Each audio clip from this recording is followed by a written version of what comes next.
ये जो इंडिया का और अब अमेरिका का जो जो जॉइंट डिक्लेरेशन आई है और जो समझौता हुआ है, हमारी खतरे की घंटी बजनी चाहिए। एफएटीएफ में भी दोबारा जाने के बड़े स्ट्रांगली बताया जा रहा है कि बड़े आरजू, रोशन ये अभी हमें। जो जॉइंट स्टेटमेंट जारी हुआ हाँ तो कायदा जो बाइडन प्लस मोदी जी ने वहां पे एफएटीएफ का उस स्टेटमेंट के अंदर बाकायदा नाम है। क्या पाकिस्तान को इंडिया की दुश्मनी महंगी पड़ने वाली है आगे, कि अभी फिर से ग्रे लिस्ट पर यूएस और इंडिया दोनों मिलकर पाकिस्तान को डालने वाले हैं? तो पाकिस्तान तो वहाँ लाकर खड़ा कर दिया है कि फिर कहा है कि आप ये ख़त्म करें, हुक्म दिया है। यानी वहाँ पर जो स्टेटमेंट आई है उसमें ये ऑर्डर किया गया है। ये सिर्फ कहा नहीं गया बल्कि उन्होंने ऑर्डर किया है कि ये जो कुछ हो रहा है दहशतगर्दी यहाँ से इसको ख़त्म किया जाए। टेररिज्म, जो टेररिस्ट है उनको ज़मीनें देके रखी हैं। क्यों? क्योंकि लश्कर तैयबा और हिजबुल मुजाहिदीन जो कि यूएन की टारगेट लिस्ट पे हैं, यानी कि जो उनकी लाइन पे है कि ये टेररिज्म। और अगर हम लश्कर तैयबा और हिजबुल मुजाहिदीन की बात करें तो ये दोनों पाकिस्तान से ताल्लुक रखते हैं। अब ये कौन सी ऐसी खुफिया शर्त है या कौन सी ऐसी शराइत हैं जो कि हमें नहीं मालूम, जिसकी वजह से बार बार रुकावट का शिकार हो रहा है ये मुआहदा? हाफिज सईद को भी अरेस्ट करने के बाद जो है बाहर घुमाते फिराते अक्सर नजर आते हैं। हिंदुस्तान जिस तरह नरेंद्र मोदी ने तकब्बर में बातें की हैं, आज वो हमारे से अपने आप को बहुत ताकतवर अब समझते हैं। और जब उन्होंने कहा ना कि अपने बोझ में गिर रहा है, वो अपने बोझ में गिरने नहीं देंगे, वो गिरा। नमस्ते बहनों और भाइयों, सत श्री अकाल, जय हिंद। आपका हमारे चैनल हिंदुस्तान डिबेट पे स्वागत है। जैसा कि आप सभी लोगों को पता ही होगा कि एक बार फिर से पाकिस्तान के ऊपर एफएटीएफ की ग्रे लिस्ट में जाने का शिकंजा मंडरा रहा है और यही पाकिस्तानी मीडिया को सोच विचार में बैठी है कि कई फिर से आईएमएफ और एफएटीएफ की हम ग्रे लिस्ट में ना चल जाए। आईएमएफ तो हमें बिल्कुल लोन नहीं दे रहा, जिस वजह से हमारी हालत एकदम पछाड़ गई है और हम लोग कुछ भी कर नहीं पा रहे। हमें एक एक बिलियन, दो दो बिलियन डॉलर के लिए आईएमएफ के सामने हाथ फैलाना पड़ रहा। वहीं ये पाकिस्तानी मीडिया ये भी कह रही है कि एफएटीएफ इस बार हमें सिर्फ ग्रे लिस्ट में नहीं बल्कि ब्लैक लिस्ट में भी डाल सकता है, इसलिए हमें बच के रहना होगा और कुछ ना कुछ ऐसा करना होगा इस बार हम एफएटीएफ की ग्रे लिस्ट में ना जाए। साथ साथ उन्हें पता है कि हमारे यहाँ घूसखोर बैठे हैं और यहाँ हर छोटे से छोटे इदारे में करप्शन है और हम लोग कभी नहीं सुधर सकते। हम लोग टक्कर तो भारत को हर चीज़ में देते हैं, पर भारत जैसा 1% भी हम लोग आज तक नहीं बन पाए हैं। इसी की परिचर्चा पर ये पाकिस्तानी मीडिया बात करे। काश हम भारत के जैसे हो पाते और भारत की तरह तरक्की कर पाते। और आपसे हमारा अनुरोध है, आप लोग हमारे चैनल को सपोर्ट करें, लाइक करें, शेयर करें। थैंक यू, धन्यवाद, जय हिंद। ये जो इंडिया का और अब अमेरिका का जो जो जॉइंट डिक्लेरेशन आई है और जो समझौता हुआ है डिफेंस में, न्यूक्लियर में, आर्टिफिशियल इंटेलिजेंस टेक्नोलॉजी में, ये अब पाकिस्तान में बहुत आ गई। हमारे माशी हालात बिल्कुल ही जिधर पहुंच गए हैं, इससे एक इम्बैलेंस पैदा हो गया है। आज हिंदुस्तान जिस तरह नरेंद्र मोदी ने तकब्बर में बातें की हैं, आज वो हमारे से अपने आप को बहुत ताकतवर अब समझते हैं। और जब उन्होंने कहा ना कि अपने बोझ में गिर रहा है, वो अपने बोझ में गिरने नहीं देंगे, वो गिराएंगे।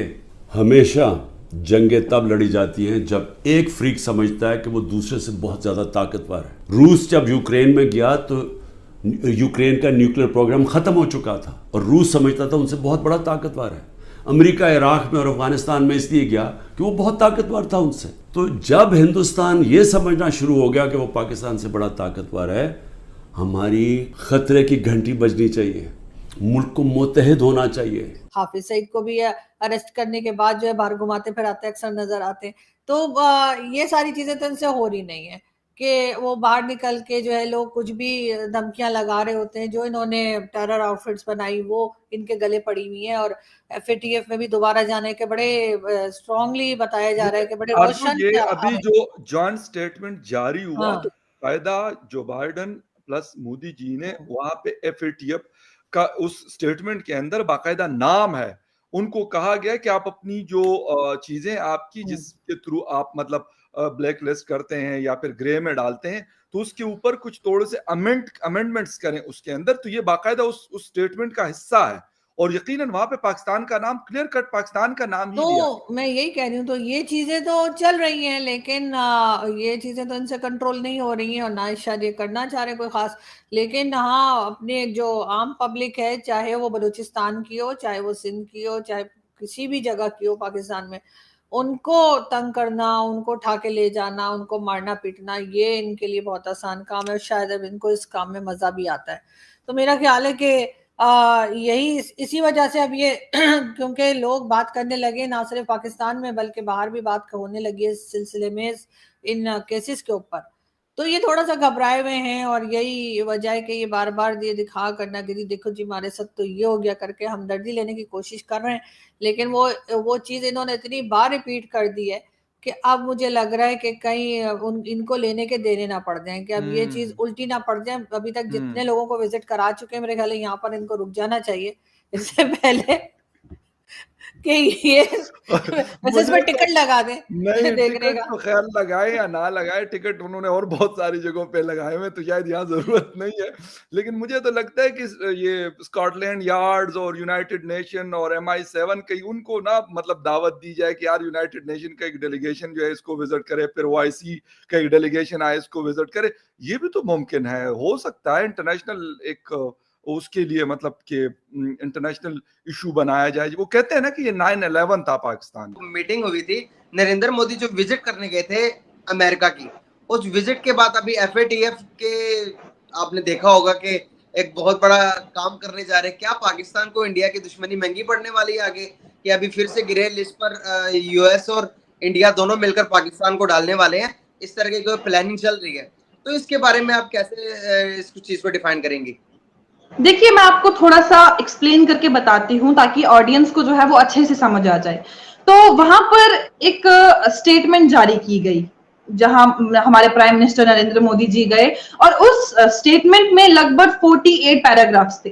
कुछ इन्वेस्टमेंट को लेकर के, कुछ क्लाइमेट को लेकर के, कुछ हेल्थ को लेकर के, कुछ डेवलपमेंट को लेकर के। तो उसमें जो एक पैराग्राफ था वो टेररिज्म को लेकर के था कि जो भी हो टेररिज्म खत्म होना चाहिए। तो पैराग्राफ 32 था जिसमें ग्लोबल टेररिस्ट मतलब टारगेट किया गया था, जिसमें पाकिस्तान को ये बोला गया कि आप कि जो वहां पर जमीन है, ऐसा ना हो कि आप अपनी जो जमीन है वो टेररिज्म को दे रहे हो या सपोर्ट कर रहे हो।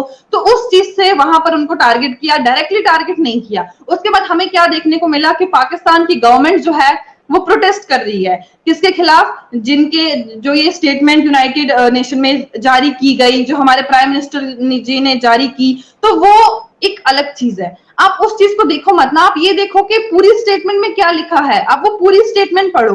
बोला कि पाकिस्तान को मतलब ये बोला गया कि इन्होंने कहीं ना कहीं टेररिज्म, जो टेररिस्ट है उनको जमीनें देके रखी हैं। क्यों? क्योंकि लश्कर तैयबा और हिजबुल मुजाहिदीन जो कि UN की टारगेट लिस्ट पे है, यानी कि जो उनकी लाइन पे है कि ये टेररिज्म। और अगर हम लश्कर तैयबा और हिजबुल मुजाहिदीन की बात करें तो ये दोनों पाकिस्तान से ताल्लुक रखते हैं। इतनी सारी स्टेटमेंट्स में ये बात कही है कि लश्कर तैयबा और हिजबुल मुजाहिदीन जो है वो पाकिस्तान के हैं। तो वहां पर UN ने इनको अंडरलाइन किया था कि ये उसके बाद और भी बहुत सारे टेररिस्ट ऑर्गेनाइजेशंस थी